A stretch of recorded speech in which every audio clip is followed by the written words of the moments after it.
ये हमें दिखाया है कि जातिवाद 75 साल बाद भी, महिला उत्पीड़न 75 साल बाद भी टस के मस है, अभी तक कुछ नहीं बदला है। हमें यही नहीं समझ में आ रहा है कि अमृत महोत्सव किस तरीके का मनाया जा रहा है। आप फिर कहाँ अमृत, हमें बता दीजिए किस देश के कोने में अमृत बरस रहा है, आप हमें ये बता दीजिए। आज दलित, आज मजदूर वर्ग, महंगाई, रोटी कपड़ा और मकान और मुस्लिम माइनॉरिटी, भेदभाव तो खत्म हो गया देश में, अब रिजर्वेशन खत्म। देखिए भेदभाव कैसे खत्म हो गया जहाँ पानी पीने की आज़ादी नहीं है। आज़ाद देश में अगर एक छोटे से मासूम बच्चे की जिसको धर्म के बारे में कुछ नहीं पता है, उसको नहीं पता है कि ये पानी के अंदर भी धर्म का ताला लगा रहता है, वो पानी पी लेता है तो उसको इतना मारा जाता है कि उसकी हत्या हो जाती है। ये हकीकत है और ये पहला केस नहीं है, इस तरीके के न जाने कितने केस हैं। मूंछ रखने पे हत्या, मूंछ रखने का हत्या हुई थी। एक IAS ऑफिसर को इस तरीके से पीटा गया था। ये घोड़ी चढ़ने पे आज भी उनको, अगर दलित घोड़ी चढ़ जाता है तो उनको मार दिया जाता है। तो ये क्या है? ये ब्राह्मणवाद नहीं है तो और क्या है? पर प्रियंका राहुल गांधी कहते हैं हम तो न्याय दिलवाते हैं दलितों। देखिए प्रियंका राहुल गांधी की भी हकीकत अगर हम खोलेंगे तो उनकी भी हकीकत खोल सकते हैं। मैं आपको बता देना चाहती हूँ 75 साल से अगर हम लोग असुरक्षित महसूस कर रहे हैं, अगर राजस्थान में एक दलित 7 साल के बच्चे की जान चली जाती है सिर्फ इसलिए कि उसको प्यास लगी थी, अभी भी अगर दलित अपना हक मांगते हैं तो उनको बुरी तरह पिटाई की जाती है, उनको नंगा घुमाया जाता है, अभी भी महिलाओं के कातिलों को छोड़ दिया जा रहा है, तो किस तरीके की आज़ादी है?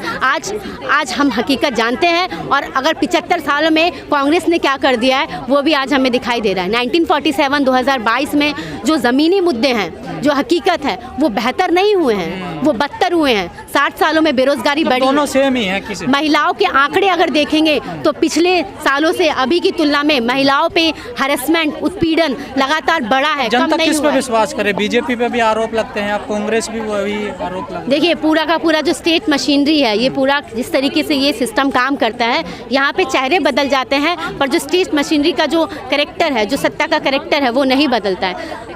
हर सरकार आने वाली जो है वो यही सोचती है कि हम किस तरीके से अपने एजेंडे, अपने हर किसी को मोहरा बनाते हुए किस तरीके से रोटियां सेक ले, उनको कोई मतलब नहीं होता है बुनियादी मुद्दों से। ये हकीकत आज के आंकड़े हमें बताते हैं। कातिलों को और रेपिस्टों को इस तरीके से रिहा कर दिया जा रहा है, तो हम यहाँ सवाल पूछना चाहते हैं कि ये मोदी सरकार का किस तरीके का संदेश है? ये अमृत महोत्सव की आड़ में जो आप इम्प्यूनिटी के साथ जो कातिलों को संरक्षण दे रहे हैं, वो संदेश किस तरीके का देना चाहते हैं कि आज महिलाएं सुरक्षित नहीं हैं?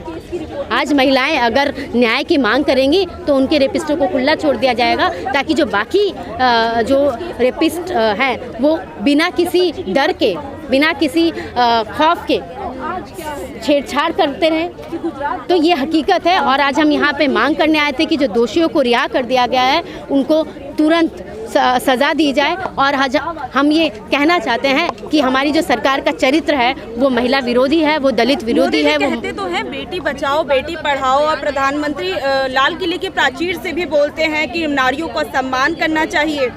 देखिए मोदी सरकार का जो एजेंडा है वो सिर्फ जुमला है, उससे ज़्यादा कुछ नहीं है। मोदी सरकार को या बाकी अन्य सरकार को सिर्फ अपनी चुनावी रोटियां सेकने से मतलब है। आप देख लीजिए 1947 से 2022 तक अभी तक क्या बदला है। महिलाओं की स्थिति टच से मस नहीं हुई है। आज भी दिल्ली जैसे शहरों में हर 6 मिनट में एक महिला रेप का शिकार होती है। ये वो केस है जो आज हमारे तक सामने आ पाते हैं। ऐसे कितने केसेस हैं जिनको घरों के अंदर जिनको दबा दिया जाता है। तो क्या बदलाव आया है? महिलाओं का जुमला रहा है, महिलाओं का जो मोदी सरकार का जुमला रहा है। मोदी सरकार को जो चरित्र है वो किसी से नहीं छुपा है, वो महिला विरोधी है। मोदी सरकार जिस तरीके से काम करती है, आरएसएस के इशारों पे आज मोदी सरकार नाच रही है। आरएसएस चाहती क्या? आरएसएस चाहती है कि मनुस्मृति को लागू कर दिया जाए, और हम लोग मनुस्मृति की हकीकत जानते हैं। मनुस्मृति कहती है कि महिलाएं घरों के अंदर बंद रहें। आज हम कैसे यकीन कर लें कि आज मोदी सरकार सच में महिलाओं के आज़ादी की, महिलाओं को बराबरी देने की बात कर रही है? किस तरीके का संदेश आप देना चाहते हैं कि महिलाएं आज सच में न्याय पा सकती हैं? आज छोड़ दीजिए किसी रेपिस्ट को, छोड़ दीजिए रेपिस्ट की फैमिली को, आज पूरा का पूरा स्टेट मशीनरी, आज सुप्रीम कोर्ट और लोकल कोर्ट सभी के सभी एक रेप पीड़िता के पीछे पड़ गए हैं। एक रेप पीड़िता के पीछे ऐसे पड़ गए हैं कि आपको कभी न्याय नहीं मिलेगा।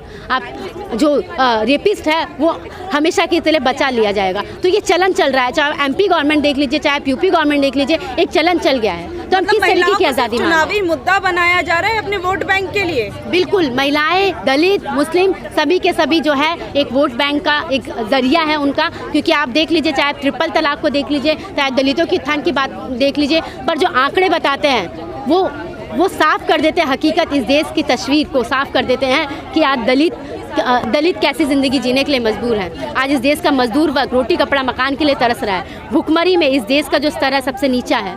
आज महंगाई जो है अपने चरम पर बढ़ रही है और इस तरीके से कातिलों को छोड़ा जा रहा है। ये किस तरीके का संदेश आज हमारी सरकारें दे रही हैं वो हमें दिखाई देता है। बिल्किस बानो भी कहती है कि अब मुझे न्याय व्यवस्था से मेरा विश्वास उठ गया है, बहुत ज़्यादा परेशान हूँ इस तरीके से देखकर।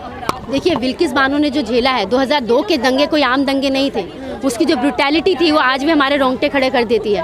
बिल्किस बानो के परिवार के सदस्यों के साथ जो हुआ, उनके साथ जब रेप हुआ, वो प्रेग्नेंट थी, तो उन्होंने मेंटल फिजिकल हर तरीके का टॉर्चर झेला है। और आज जब वो न्याय के लिए एक उम्मीद के साथ जाती हैं न्यायालयों के पास, गवर्नमेंट के पास, जो बहुत ही बेटी बचाओ बेटी पढ़ाओ की बात करते हैं, जो बहुत ही महिलाओं के उत्थान की बात करते हैं, पर अगर उनको ये फेस करना पड़ता है कि उनके कातिल आज खुले घूम रहे हैं, तो हम कैसे समाज में जी रहे हैं, वो किस तरीके का दर्द महसूस कर रहे हैं जिसको हम शायद महसूस भी नहीं कर सकते हैं। तो आज बिल्किस बानो के साथ हम लोग खड़े हैं और ये डर सिर्फ बिल्किस बानो के अंदर नहीं है, ये डर हम सब के अंदर है। ये हम सब ये सोचने के लिए मजबूर हैं कि अगर यार ये शांति सेवा न्याय की बात करने वाली पुलिस FIR दर्ज नहीं कर सकती है, ये सुप्रीम कोर्ट जो सिर्फ पावरफुल लोग, जो अपर क्लास है, जो बुर्जुआ वर्ग है, उसके लिए काम करती है, उसका एक हथियार बन के रह गई है, तो इस देश के जो दलित हैं, इस देश के जो गरीब हैं, जो मुस्लिम हैं, वो कहाँ जाएंगे? वो किस तरीके के शोषित उत्पीड़ित है, इसकी पीड़ा सिर्फ वही महसूस कर सकते हैं। लेकिन कहा जा रहा है 14 साल की उन्होंने सज़ा काट ली है,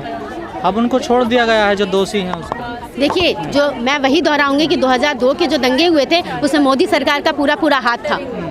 उसमें भी उनका जो राजनीति थी, उसमें वो वोट लेना चाहते थे, इसलिए उन्होंने मुस्लिम और हिंदू के बीच में दंगे करवाए। तो 14 साल की ऐसा प्रावधान तो है ना, देखिए, छोड़ने का, उसमें गलत क्या हुआ? सब कह रहे हैं कानूनी हुआ ना ये तो। देखिए, कानूनी कहने को तो फांसी की सज़ा भी दी जाती है, पर हम लोग फांसी की सज़ा के पक्ष में नहीं है, क्योंकि हम लोग जानते हैं कि जब तक ये व्यवस्था नहीं बदली जाएगी तब तक, क्योंकि ये व्यवस्था ही रेप की जड़ है, जब तक इस इकोनॉमिक जो हालात हैं इस देश में, जहाँ पर रेप को बढ़ावा दिया जाता है, तब तक हम रेप को ख़त्म नहीं कर सकते हैं। पर आप जैसे इस तरीके की ब्रुटैलिटी के साथ जो रेप किया गया, वो प्रेग्नेंट थी और उनकी फैमिली मेंबर के साथ इस तरीके से हिंसा की गई, उनको मार दिया गया, तो उनको आजीवन कारावास देना चाहिए। कहा जा रहा है जिस प्रावधान के अनुसार इन दोषियों को छोड़ा गया है उसमें ऐसा नहीं है कि अगर CBI इन्वॉल्व हो मामले में तो फिर उन्हें छोड़ा नहीं जा सकता, फिर भी इन लोगों को छोड़ दिया गया। देखिए, ये सरकार अगर इनको छोड़ रही है तो साफ है कि इसमें इनकी राजनीति है और हम लोग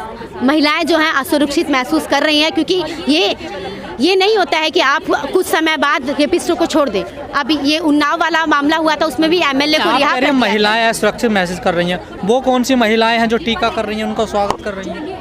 कौन सी महिलाएं? जो अपराधियों का, उनका दोषियों का जो टीका और स्वागत कर रही हैं जब जेल से बाहर आए। देखिए, उन महिलाओं को शर्म आनी चाहिए, क्योंकि अगर इस तरीके से महिलाएं ही कातिलों को संरक्षण देने लग जाएं या महिलाओं को कातिलों की वाहवाही करने लग जाएं, तो उनमें किसी चीज़ का डर ही नहीं है। उनके अंदर वो तो अंदर से खुश महसूस कर रहे होंगे कि देखिए ये स्टेट मशीनरी तो हमारे साथ है, हम तो अब आज़ाद हैं, फिर से हम लोग कुछ भी कर सकते हैं, हम पे कोई कार्रवाई नहीं होगी। सिर्फ बिल्किस बानो के हत्यारे नहीं,